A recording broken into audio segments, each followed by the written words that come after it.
Hi, this is my homemade table saw version 2. It's based on the design of my previous homemade table saw, but with various design changes to make it much easier to build. Unlike my previous saw, this one doesn't tilt, the blade only goes up and down, but that's what makes it much easier to build. I built mine with a Makita handheld circular saw, but realistically, most circular saws from places like the Home Depot can be used. Here's two other cheap handheld circular saws, and to make them fit, you have to print out the template for the part that mounts right here. And this one here is a little bit smaller right here, although it's square. So you have to make that cut a little bit more squarish to fit this one. The skill saw here is slightly more challenging because it's a bit wider, so you have to widen this cutout. And it also has this depth scale here, which gets in the way of this piece of plywood that has to go here. So if you use that one, I'd recommend you just cut this part off with a hacksaw.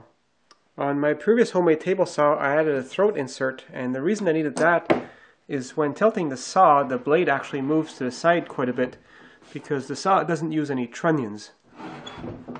But I found the insert came out a few times, so I actually had to add some screws to hold it down, and the whole thing just became too much of a pain in the butt. On my new design, I just eliminated the tilt mechanism, and that makes the raising mechanism a lot simpler, and I don't need as robust a top because I have more room to reinforce on the bottom, and I don't need an insert because the blade never moves side to side. It is possible that this area around the blade gets chewed up over time, but if that happens, I can always rotate a narrow channel and just put a very narrow insert here. Now, because this one doesn't have an insert, blade changes have to be done from below or by flipping over the top.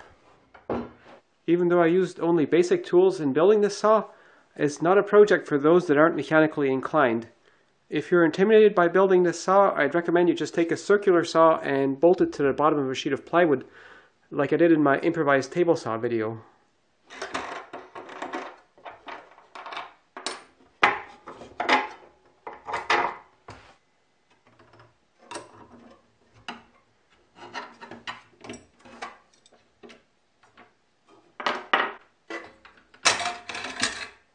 I find this saw is fine for working to about 1/4 millimeter or 64ths of an inch, but not beyond that because the arbor flange is just too small and it's not permanently attached to the arbor.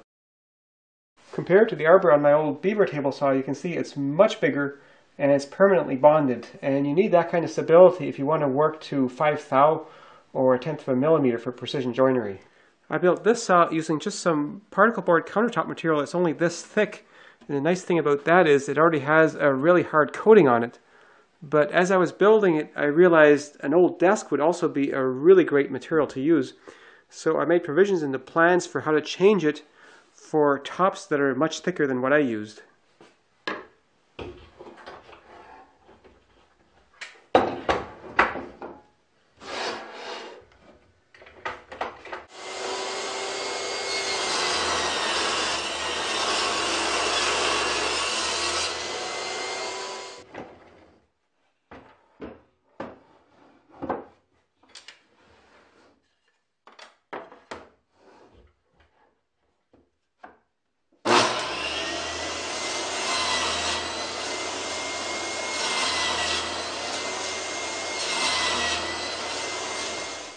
How good a saw like this cuts very much depends on how good your blade is, how good your saw is, and how precisely it's built.